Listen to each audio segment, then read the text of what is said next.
Thank you for joining us. This is our Wheel and Anchor webinar about our Iceland Circumnavigation program happening in July of 2023. Just a couple of words for those of you who are new to Wheel and Anchor. If you haven't joined us before, then Wheel and Anchor is a community that I set up a number of years ago to bring travelers together. So I've been operating trips for Canadians for 32 years, if you can believe it, to all parts of the world.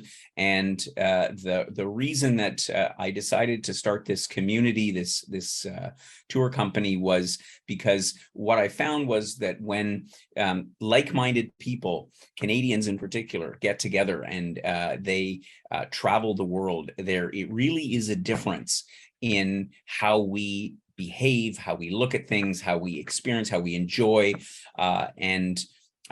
so we are really about people who already have some travel experience, which is not to say that if you're a new traveler that you aren't welcome with us.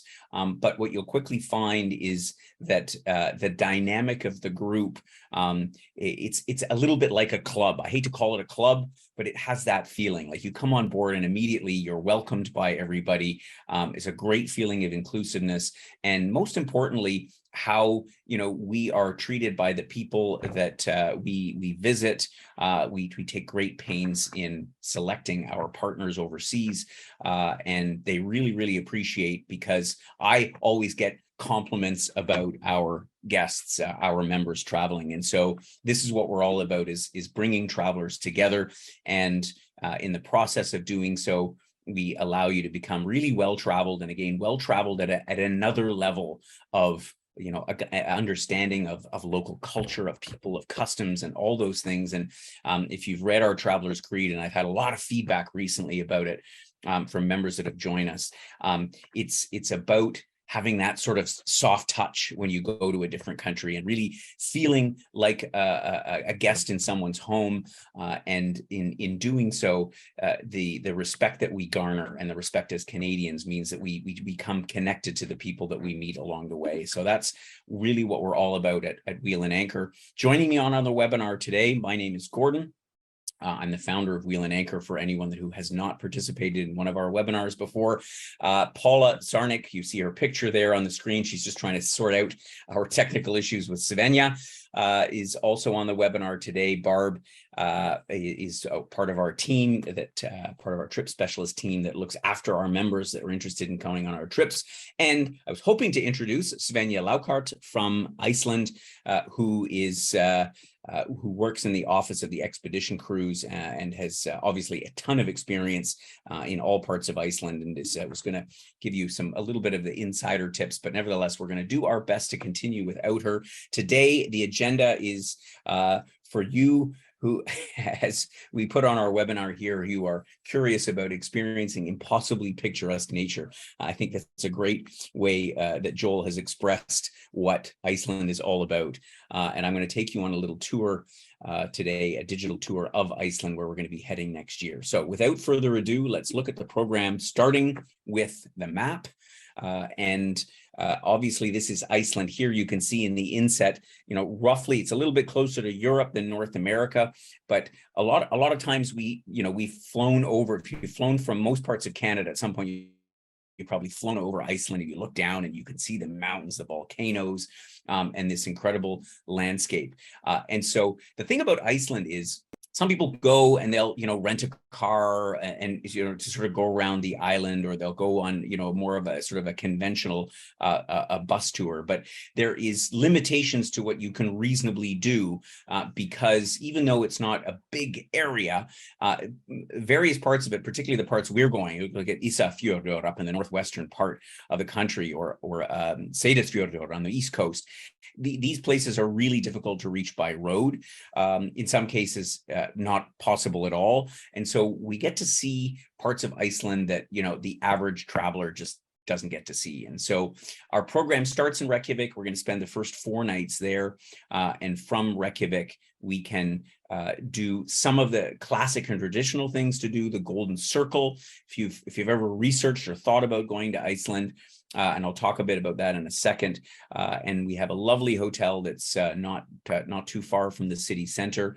Reykjavik is a small town. The whole country, as you know, only has a few 100,000 people population. So, it's this amazing space that is still a very low population density. So as I say, from Reykjavik, we've got some time to explore the things around the city and get out and do the Golden Circle, which is an absolute must. And then we embark on our ship on a 9-night cruise, which stops at all of these outposts all the way around the island, brings us all the way back. That's what makes this trip particularly unique. I'll tell you a little bit more about the ship in just a minute, but let's first of all talk about the day-by-day itinerary. First of all, we're going to fly into Reykjavik. And of course, Iceland Air has connections from various cities in Canada nonstop. So it's pretty easy to get to. And if you're not in sort of Toronto, Vancouver, Calgary, where they're flying to on Iceland Air, we can easily set up a connection and you fly overnight. It's not a long flight, of course, because it's sort of 2/3 of the way to Europe.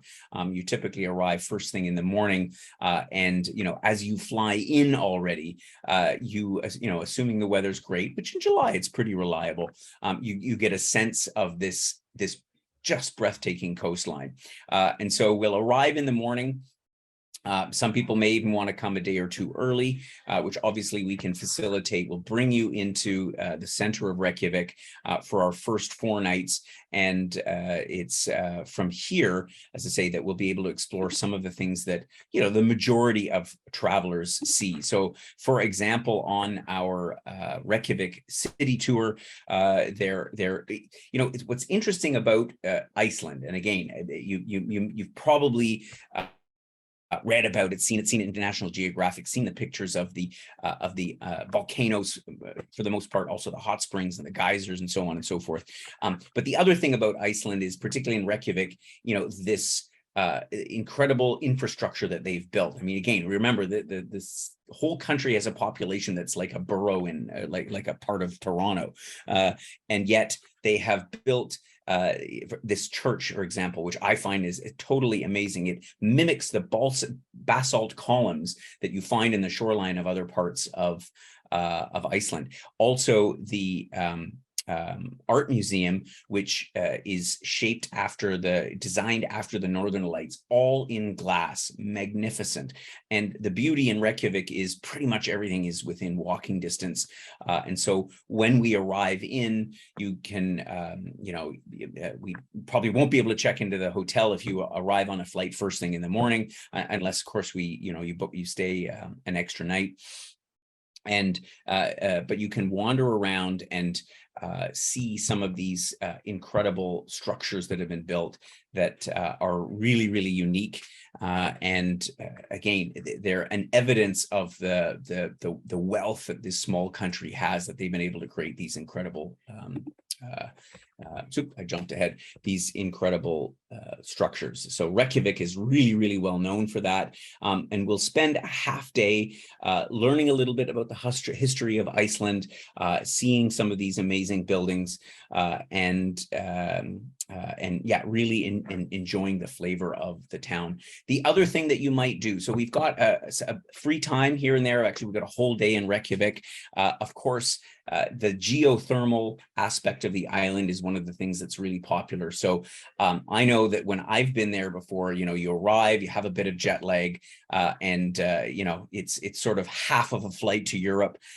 But one of the things is it's known for the hot pools. The Blue Lagoon is the famous one that one can do. It's actually out by Keflavik Airport where we arrive. But there are also a number of facilities where they have, hot tub like installations in the city center of Reykjavik, and you can go and sort of check in for a couple of hours and relax around the hot pools that they have in Reykjavik. After our full day there, our first full day touring around the city, getting a sense of what there is to do, we'll also get an orientation on the things that you could do on your free day. We'll then head out on the Golden Circle tour. And this trip in particular is, for people that are often, a lot of people stop over in Reykjavik for a day or a night on their way between Canada or North America and Europe. And so the one thing that is kind of like the must is the Golden Circle Tour, the highlights of which are many, in particular, Thingvellir National Park. It's not far, it's only about an hour drive from the town center, from the capital, Reykjavik. Here we see places like the Gullfoss waterfall, which is, again, the pictures do all of the talking here, because the views are amazing. We'll also see some glaciers, volcanoes. You kind of get a little bit of a sort of a summary of all the things that we're going to see in even greater glory just by participating in the Golden Circle Tour that is going to be our first full day trip from Reykjavik. We then have a full day at leisure, of which there are a whole bunch of things that you could participate in. And I know that a lot of people run down to the harbor to say, oh, we should, do a whale watching, because of course they have whales all around Iceland.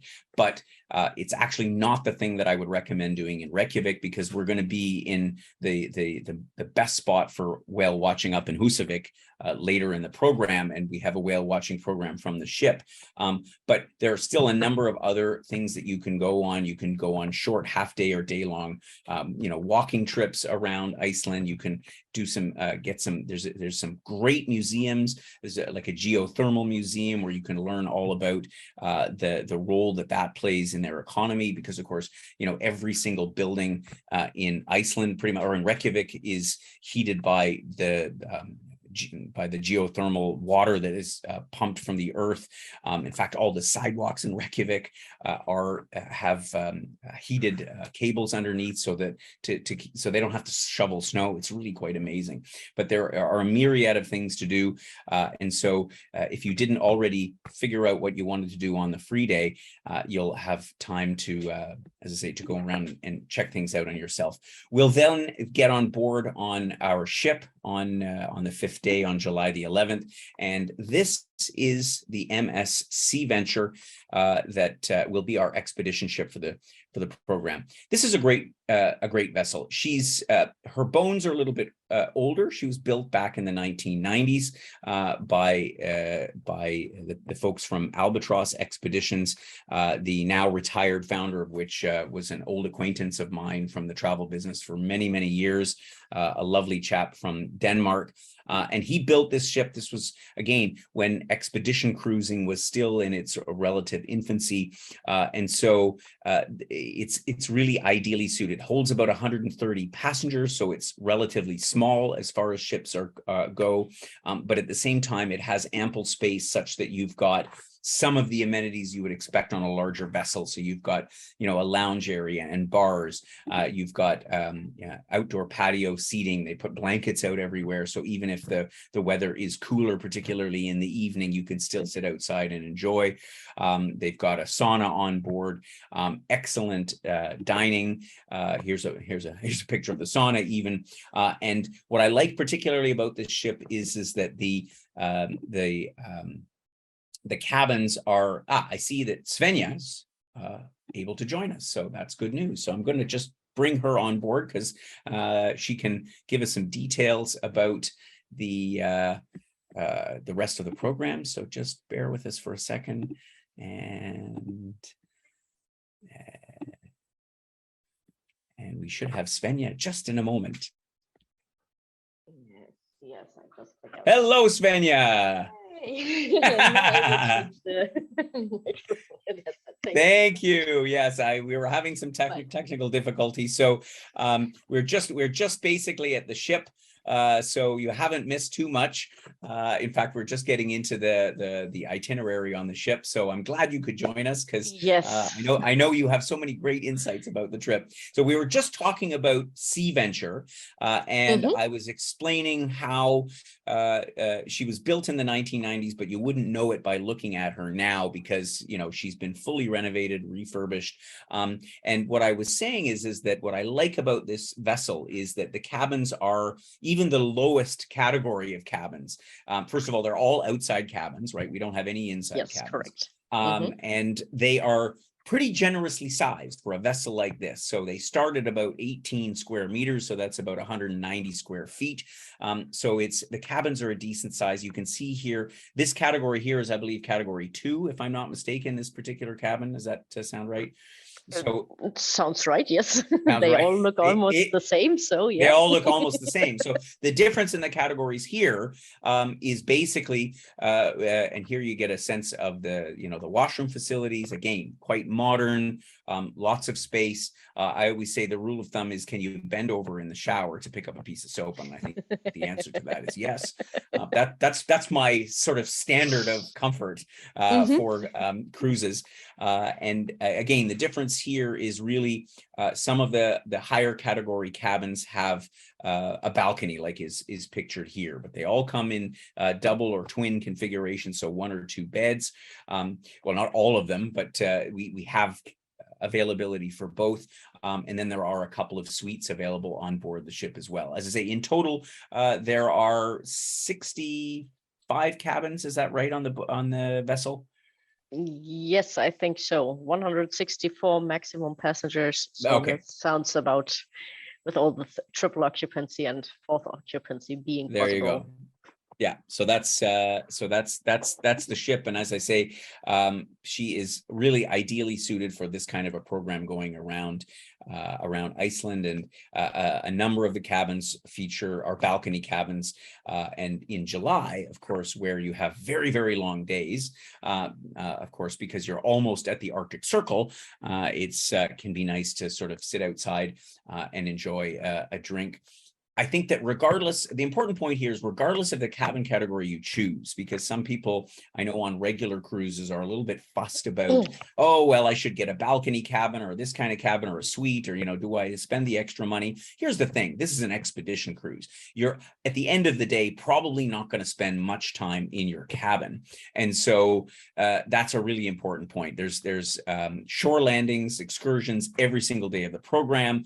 And you are always within sight of land. So it means you're going to be out in one of the lounges on deck, watching the amazing scenery go by. And so I think that's an important point for people considering what type of cabin that they would choose. Anyway, without further ado, we should just mention, Svenja, maybe you could just tell us a little bit about the catering on board. How does it work with the meals? Obviously, there's 3 meals a day. Share with us a little bit about that. Yes, correct. Actually, we do have 3 meals of the day, which are served in the restaurant. Breakfast and lunch are buffet style, and the dinner is a la carte. So you can usually choose for dinner between 3 main dishes, some fish, some meat, some vegetarian option. It's always like a 3-course meal. And for lunch, the same. You have a lot of salads, warm and cold dishes, and always some bread, some cheese, and of course, for the sweet teeth of us, always some nice dessert. And you never go. Yeah, you will definitely also never get hungry on this ship, as we also have a coffee and tea time where it's going to be served some cake and some sandwiches, and even in the evening, late night snack. So yeah, more or less 5 dishes, 5 meals a day. So 5 meals a day. So anyway, well, as we always say, and as our members, I think mostly know, you don't ever go hungry on a cruise. That's for sure. So definitely not. No.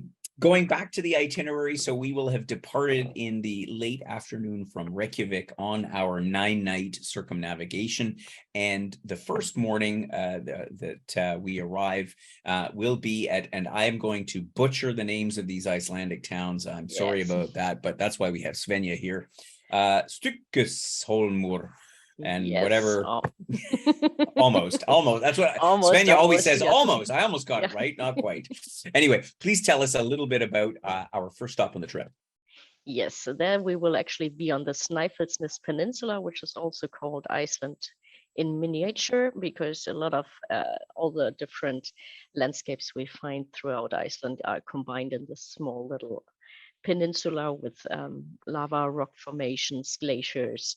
So basalt columns, everything can be seen on the Snæfellsnes Peninsula, where our first stop is. And actually on that day, you have the chance to go up on a glacier. So we're gonna, as one of our optional excursions, we're gonna visit the Snæfellsjökull Glacier, where you can go up by snowcat to get up to the top of the glacier, which is actually the center of the Earth, as you might have have read the novel by Jules Verne. So it is actually Journey to the Center of the Earth. Right. Yes, Yeah. correct. Yes. So this is considered, the Snæfellsjökull Glacier is considered to be the entrance to the center of the Earth. And I think a quick word about the excursions so that our members understand how they work on this program. So because it's we do it always a little bit differently from trip to trip. There are on any particular day, on any particular port of call that we stop at, there are a few different choices typically of excursions to do. And some of them will be a little bit more active, and some there's just different ones. And so what we've done for this program is, because of course members have different interests, and I don't want to sort of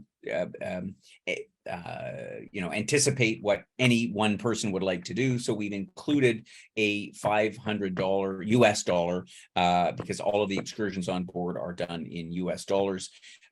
We've included a shore excursion credit. So you basically can choose what you want. Of course, you could, if you tried to do you can't do all the excursions because there's obviously multiple ones on the same day. But you could, if you went on the most expensive excursion every day, you'd have to top that up by some amount. But anyway, that amount is at your disposal, and we will provide a list of the excursions together with the program if you're interested in booking it. And then the selection is made about the time of final payment, and you choose the one you want. And again, that way you will ensure that the excursions you definitely want to participate in, that you'll get a spot. Of course, you can opt to select your excursions on board. Either way, the shore excursion credit applies. That's not a problem. And they'll give a talk about the different excursions. So you could choose on board, but of course, some excursions, there's one in particular, for example, where you take a private plane to fly over the glaciers. So, but it has a pretty small capacity. And so if a certain excursion isn't available, then obviously that would be unfortunate if you waited until on board. So that's why we set it up this way. Is there anything else we should mention about the excursions and how it works? That you pretty much summed it up. I summed it up. Okay, good. Exactly. But one thing maybe sometimes people are asking about is that if they can change the excursions in case they want to go to a different one. If they have pre-selected it, they can still do it until the booking deadlines on board. So by then, so nobody has to worry about if they have pre-selected something and want to change something on board. We can still. There you go. So So if you wanted to go and see puffins, or if you chose to go and see puffins, but instead you want to go and see a volcano or whatever happens to be offered, as Svenja said, you can change based on availability up to the booking deadline on board the ship. So I think that's a very good point to make. All right, let's move on. Our next stop, as we move our way up, so we're going to continue around Iceland in a clockwise manner, and our next stop will be Ísafjörður. And please, Svenja, tell us a little bit about this stop. Yes, Ísafjörður. That's actually the capital of the West Fjords, the biggest town in the West Fjords, also called the Lonely West Fjords. Very remote, very beautiful, dramatic, as you can see on the picture as well, landscapes and fjords. So a very beautiful place where actually not a lot of tourists come to, because it's when you're going by car, it's like a 7-8 hours drive from Reykjavik to get all the way up there. So we with the ship we are very lucky. We can go there quickly and spend the whole day, where other people's take hours to get to. So perfect. Yeah. And there's actually go ahead. No, I was just saying, it's like even there's also a very nice waterfall, the Dynjani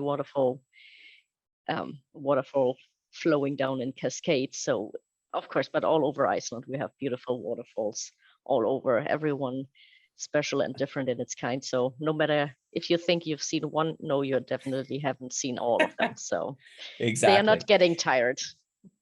And so, so just explain to us as well, Svenja. So if if you opted on a certain day not to get off the ship or not to participate in a short in one of the excursions that are established there, you can still get off the boat. Yes, there's the ability Of to go on course. board. Yeah, Anytime, as much as you want. Even if we are not docked at the harbor, but we have to use the Zodiacs for getting ashore, no problem. We will shuttle ashore everyone who would like to go at any time. so there you go. So that's again one of the things I really like about this program is that you can still always go ashore, even if you're like, nah, I don't want to do that shore excursion that day. You can always get ashore and poke around on your own. So as I say, we continue then around. Yeah, is my connection still okay, Paul? I get these messages sometimes.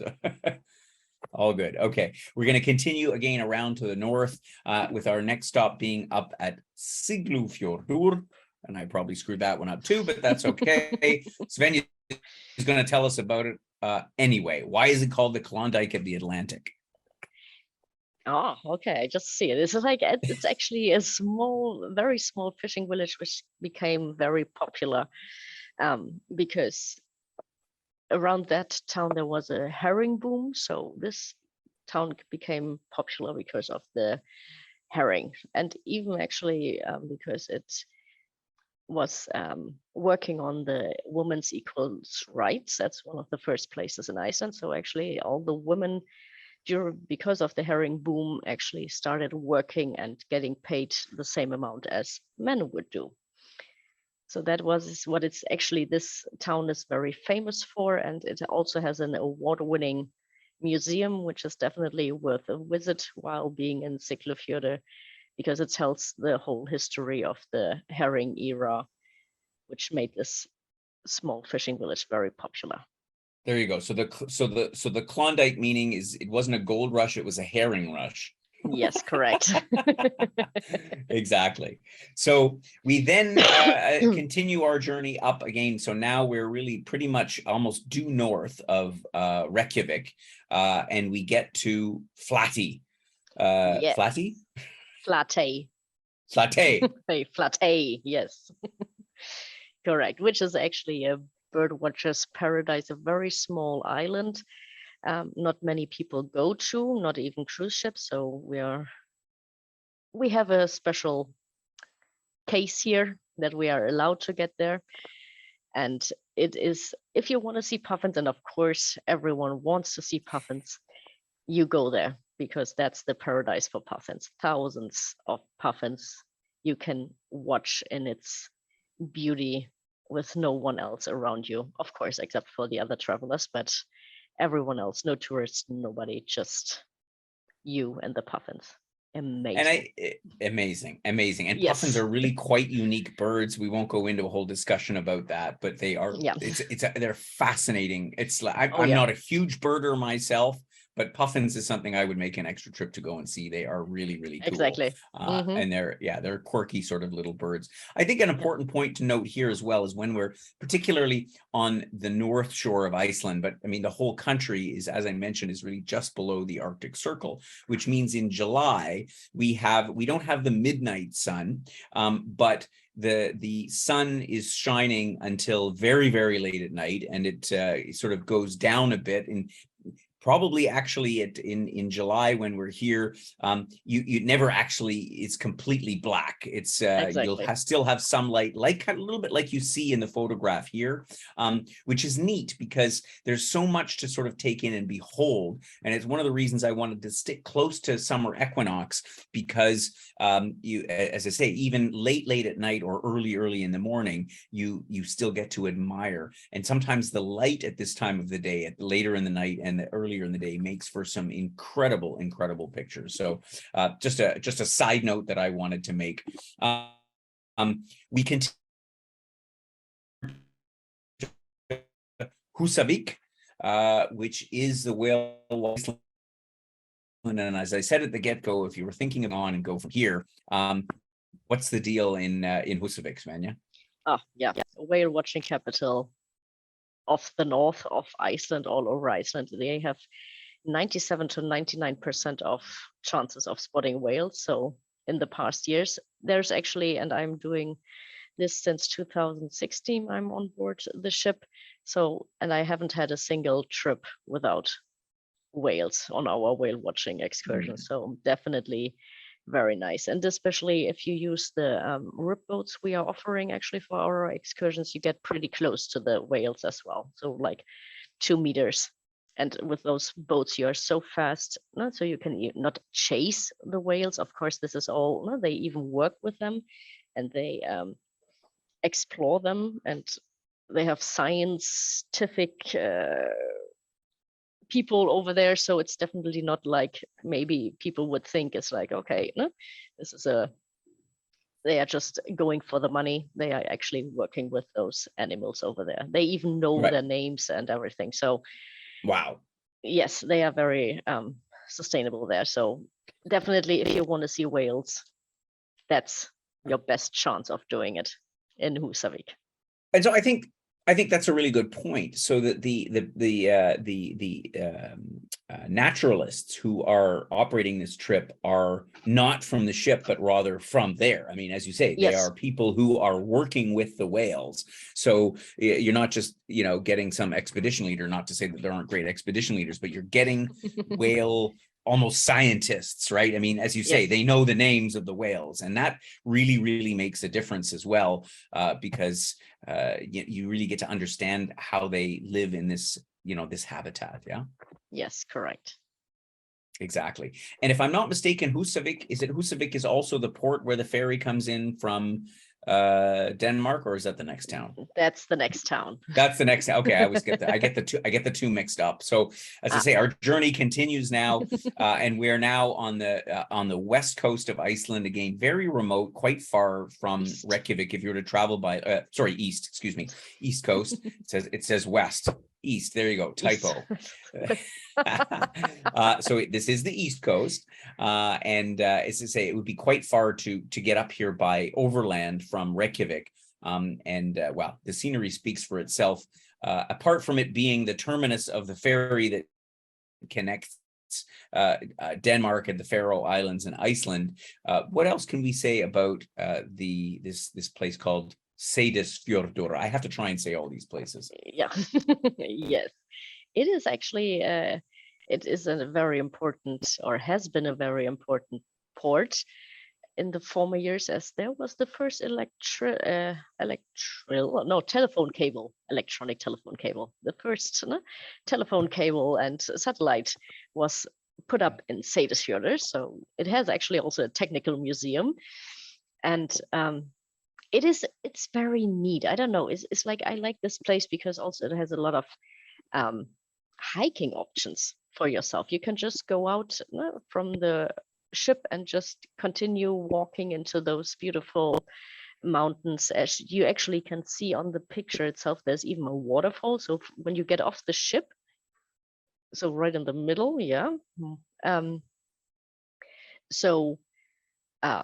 Yeah, it's beautiful, and there's a lot of small workshops from local people. So they do offer a lot of their clothing, handmade clothing, drawings, everything. So it's a very cultural place, I would say.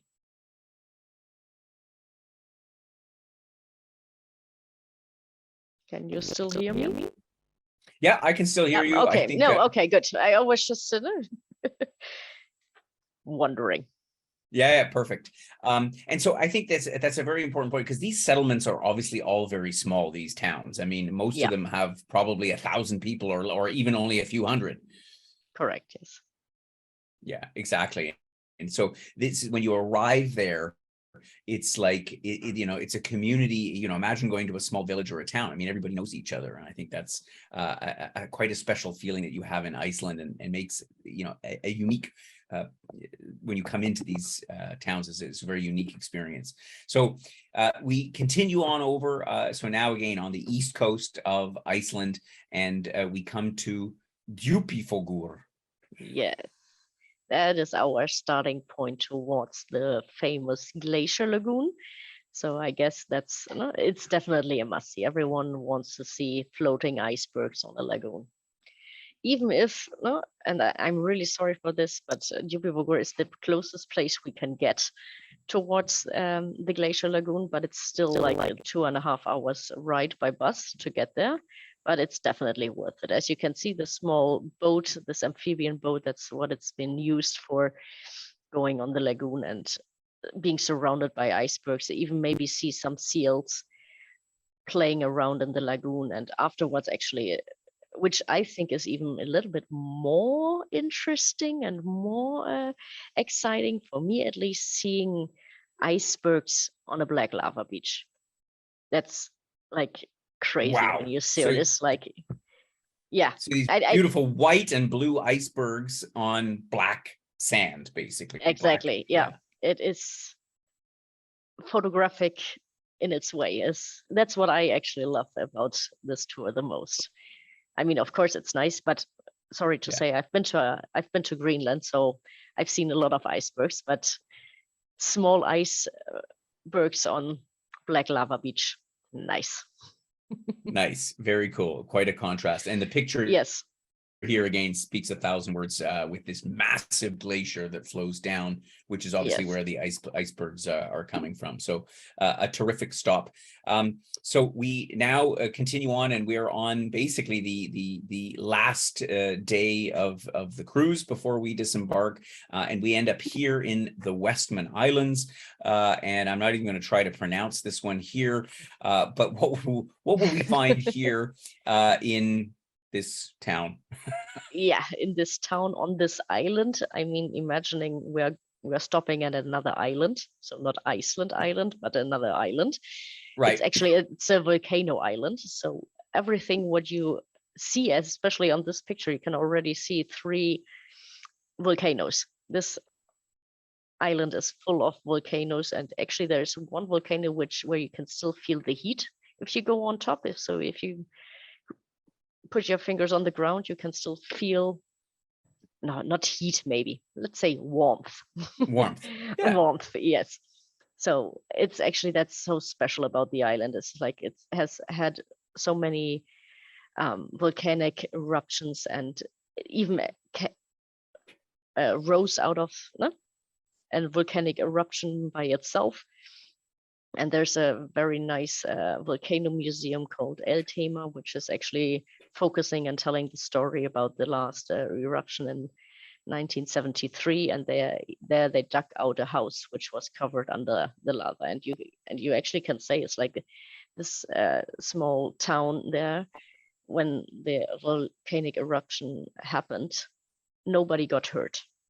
This was just the city itself being covered in lava, but no, they were very clever, very smart. They knew how to protect themselves and trying to get the best out of it, so nobody got hurt, actually, because they have very good warning system and they are very aware where they are living on.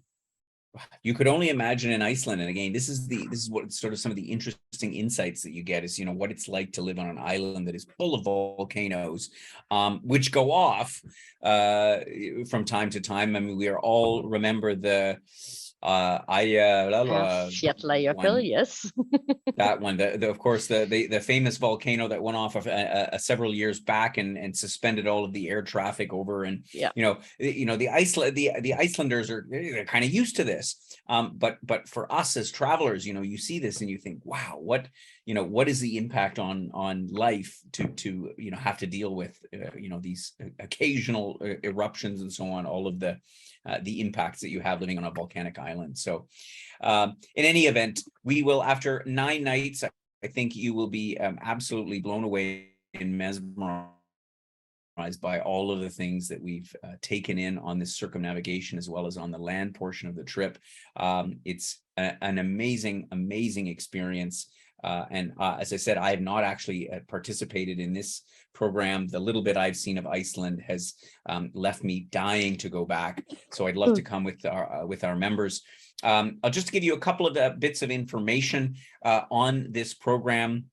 which of course you'll get a copy of the replay as well as our program itinerary that'll just be released tomorrow. So together with the launch of this program, the one thing I'll say is you look at the prices here. I mean, Iceland is an inexpensive destination. It's probably one of the most expensive in the world, and the reason for that is quite simple. There's many reasons for it, but because the word has spread around about how spectacularly beautiful it is, that Iceland is a small country in terms of number of people and number of hotel beds, and because everybody wants to go there, supply and demand, there is just a limited number of spots, and so that makes it what it is. However, we do have a special early bird price available, so about $1,500 less than the regular rates, which is valid until the 15th of December. And so we've been able to work with the cruise company and get these special rates here. So you get a sense of it. And again, the details are all in the program itinerary. In terms of what's included on the program, as with all of our programs at Wheel and Anchor, the package price, if you will, begins when you arrive in Reykjavik until you depart again. We've got all of our transfers in there, accommodation at a lovely hotel in Reykjavik, and the hotels in Reykjavik, the price tags it's high, and that's why the programs are priced the way that they are. But again, I think that my comment on this as well, because I've looked at Iceland from a number of different ways about how to do it, and for value for money, I think you cannot beat this expedition cruise program, because just the comfort of it all, and as I say, the bang for your buck here is pretty unbeatable. So yeah, again, the details, of course, are all in your program itinerary. The only thing that is left out, of course, airfare and trip cancellation insurance, which we strongly recommend. Usually, just to give you a sense of what airfare is all about, and again, Iceland Air is flying from a couple of different cities in Canada. Air Canada, I believe at last look, was also flying from Toronto into Reykjavik. However, not necessarily on a daily basis, but there are some different options, ways to get in there. In July, this is historically what the prices have been looking like. So you got to add that, your airfare cost, on to the program to get the full price. And of course, when we get to that point, Paula will be happy to help you out with that. So it's almost time for our Q&A session, but as often happens with these, is you think of the questions a little bit later on, or after you've looked at the webinar another time. But that's what Paula and Barb are there for. So if you do have any questions that you don't get answered today, please do drop us a note. We love to hear from you, and make sure that you are sort of ready to go. So on that note, Paula, I think a couple of questions have come in already. Perhaps you could share those with us, and we'll get Svenja to help us out and make sure everybody's questions are answered. For sure. So still being chatted about, although it's being relaxed a lot. We have a question here from Betty in Halifax asking what the COVID rules are on board the ship. We do actually follow... Good question. Yep. So Svenja, how do they deal with... Yeah, we do actually follow the Icelandic rules. So there we go. So actually, we do follow the country's rules. So, and as Iceland at the moment, or actually this season, didn't had any COVID rules, we also don't we also don't have any COVID rules. Of course, we always suggest people to wear masks when it's crowded, and keep the distance, all the things we actually more or less do anyways nowadays. But from that point of view, COVID rules, like we follow just the Icelandic rules, the country we are in. Right. And but as far as on the ship is concerned, as my understanding on this is that, you're pretty careful with regards to the hygiene on board. Yeah, of course. Yeah, there's no masks required on board or anything like that. So all those kind of rules have gone away, as they have in most places around the world. But I know that because I've worked for many years with the company that actually provides this ship as well, and they are very, very careful about the whole hygiene situation and how the protected and so on and so forth. So I think that, you know, in this day and age, there's nothing is no risk, but it's very, very well managed in Iceland, and I know that they take the situation very seriously. Correct. Any more questions? Yes, we've got a handful of questions actually that have come in, so I'll work through getting through them here. Jane up in Moose Jaw has asked about the sea conditions, whether the seas are very rough and if it's suitable for people who are prone to seasickness. Always a question with Yes, boat water itinerary. A good question. Yes, A good question. I was waiting for it. Yes. No, actually, we do only sail during the good season. Actually, like, well, nobody wants to sail in spring or autumn when the sea is very rough. So during summertime, we actually have been very lucky in the past years. The sea is relatively calm. Of course, it's nature. We can never say there won't be any waves and winds, so that all depends, but of course, it's not much likely during summertime, but still there are chances, especially when getting seasick. Some things you can do to prevent it: choose a cabin rather midship. That's the first thing, and the lower on the ship the better. So don't go up high if you're getting very seasick. And then of course there are pills you can use, or some patches, other things. or Patches, bands. Exactly. Yeah, exactly. There's So various many ways things. Yeah. And I think to echo Svenja's comments is, you know, this is another reason why we particularly favor July, not just because of the light, as many different reasons, but the seas are generally pretty calm. And so seasickness is, you know, some people just even minor motion, but there's remedies for that. And so I think that, yeah, it's something that can be mitigated. Correct. Perfect. We have another question here from Tenica, is whether the naturalists are actually on board the vessel with us, or are they only like with us during the whale watching tour? We do actually have an expedition team of minimum 10 people. So we have our own guides on board who are guiding the excursions, and they come from all different kind of or do have all different kind of specialties. We have naturalists, we have geologists, we have ornithologists, volcanologists, so glacialists. So we have, the team has a lot of variety. So you will always find someone who might be can assist you with your special questions on board, and not only on the whale watching tour. There, of course, they are more into the whales, of course, but we do have our own experts on board as well. Fantastic. So we have more questions that keep rolling in, so I'm going to try and work through them here. Troy from Ottawa was asking with regards to how stable the weather is in July. What is the chance of rain or poor visibility, making it impossible to see the volcanoes? Usually we don't have that. Actually, we always say in Iceland, if you don't like the weather, wait another 5 minutes and it will change.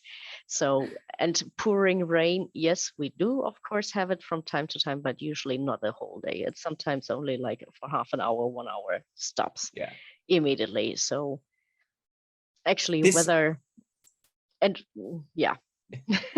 storm, wind, but it's not. Yeah, the weather's not usually a problem. This applies to a lot of the Atlantic islands, because I know we had this question about Madeira and the Azores and other places that we go. And I mean, this is kind of in a beauty, the way, because you're also in the Gulf Stream here. The weather tends to move through pretty quickly. So even if you do get a bit of rain showers and so on, as Svenja says, wait 5 minutes and look out again, and it'll probably be nice. Yeah, fantastic. So a couple more questions still. Margie was asking with regards to, is the ship normally sold out, and how many spots will Wheel and Anchor allocated? So I'll answer the second part of that question. So we're holding the spots for about, we have about 7 or 8 cabins on hold. And this is always a back and forth with Svenja and her team there, in terms of, because it's a pretty high demand program. I think it always sells out. How far in advance is a matter of is always a bit of a question. These days, travel is hot, no pun intended. So the earlier the better. Can you do want to elaborate on that? Yes, definitely. Especially because the early bird prices are only valid until the end of the year. So afterwards, it's going to get more expensive. So Yeah. choose early and secure the cabin, especially it's like if you want to choose from a different cabin, if you want a specific cabin or land facing cabin, rather be early than wait too long for it. Definitely. Yeah, with us being small group, we always recommend if you want to secure something, you're better to make a decision sooner rather than later, so you're not disappointed. Yes, correct. Perfect. Another question that's come in from Heather is if there are onboard lectures in the evenings on the ship. Lectures? Yes. Yes, we do have, not only in the evening, we do have several lectures throughout the cruise, which we will always schedule so that it's not colliding with the excursions or with anything else happening on the ship. So, but we do have I think 4 to 5 lectures throughout the whole cruise. And there's always also some evening program, not only especially lectures, but some singing events, maybe some beer tasting, some nice things like that. We try to entertain our people. Maybe we'll try some of that. Maybe we'll try some of that rotting shark meat that Iceland is so famous for. Oh yes, that might be. I might have disclosed a special secret that we're going to keep you. We're going to keep you busy, and you're going to have fun. And there's no shortage of things to do. And again, it's always about the learning. Again, that's what I like about this program is that it's got lots included in it. There's hardly a moment of downtime. So exactly. We always say actually after the cruise you need another week of vacation because indeed it's crowded. The nice thing is you can pick and choose how active you are with the programs too. Yes, of course. Yes. So for those that like to be super active like me, great. For those that need a bit like to just watch the world go by a little bit and put their feet up. Of course, yes. You get to do it all, right? Yes, correct. Nobody is forced to do and participate in anything. But if you participate in everything, you might need some more vacation at the end. We can book you an extra room in Reykjavik yes. at the end. Correct. Perfect. Well, we've come down to our last question here, so I will ask this. Ingrid was asking about the accommodation inclusions. So I think I'm fair to answer this, like that all accommodations are included, the hotel rooms, the ship cabins, whether you choose based on solo occupancy or twin or double occupancy. And all the inclusions will be listed thoroughly on the program itinerary, which will be sent out to everyone that has registered for the webinar today. Exactly. Oh, and we've had another question pop in. Are there any wool-focused excursions? Cut out again. Yeah. Sorry, a wolf? Wool, W-O-O-L. Wool, sheep. So sheep wool. This kind of wool. No. No, but you find sheeps all around Iceland, definitely. And we even have 1 or 2 or 3 guides themselves knitting, so can get some teaching extra or get some advice what to buy, where to buy wool. But no specific wool excursion, no. Yeah, but possibly in Reykjavik, is there on the free day for those that are interested in the sheep? Oh, well, we can definitely find something. Right now, without checking, I can't say there's something, but you never know. I will be happy to find out. No problem. All right, fine. So we'll try to get that something there lined up for you there, Heather. Yeah. Good. I think that wraps up all the questions, if I'm not mistaken, Paula. Yes. Well, we've had another one pop in. Oh. Sorry, from Delia. She's asking about the Icelandic courses. Delia, I'm not sure what specifically you're wanting to know, if there's an excursion to see them. Or I guess the chance to see Icelandic horses at any point on this itinerary. Svenja? Yes, we do actually have a horseback riding excursion offered from Seyðisfjörður. So we are going for some horseback riding in the east in Seyðisfjörður towards Husey, a small guest house we are operating together with since many of years. So there you get actually a good chance of going horseback riding. But of course, if you want to be are even more into Icelandic courses, we can of course always try to arrange it from other ports as well. And even from Reykjavik, you can go on horseback riding excursions. Perfect. Perfect. Yeah, she clarified here it was more to learn about them, but always a good opportunity when you interact with them as well. So Of course, yeah. fantastic. That brings us to the end of the questions that I've had coming in. And Great. Super. Well, thank you for all the engagement. Again, I'm out that it's great to get all the questions out. But of course, again, if you have more, do drop us a note. I want to take this opportunity to thank Svenja for coming along and giving us a little bit of some deeper insight into Iceland. I think this is a super exciting program. I do, based on the inquiries we've gotten about Iceland before, I do expect we'll have a full group. When I say a full group, typically for this type of a program, we will run around 16 guests is our the optimal size. Maybe a few more, maybe a few less, but that's about what we're looking at. So come join us to Iceland next July. Book soon. Take advantage of that early bird program that we have in place. I look forward to seeing everybody again soon. Again, thank you, Svenja. Paula, thank you as always. We'll catch up with you at our next webinar next week, which is, we didn't actually put in the next webinar slide for next week. There you go. yeah, it's the Scandinavian Baltics, and I've already included the link in the chat box for everyone. I almost forgot next week's webinar. So Scandinavia and the Baltics. Yeah. This is a program, 5 nights in each of the Scandinavian capitals, other than Oslo. Anyway, that's another story. But this program we ran this past July, we had a marvelous time. It's a perfect amount of time. So if you want to find out about more about our Scandinavia and Baltics program, please do join us next week, next Thursday. And until then, take care and look forward to catching with everybody again very, very soon. Bye-bye for now.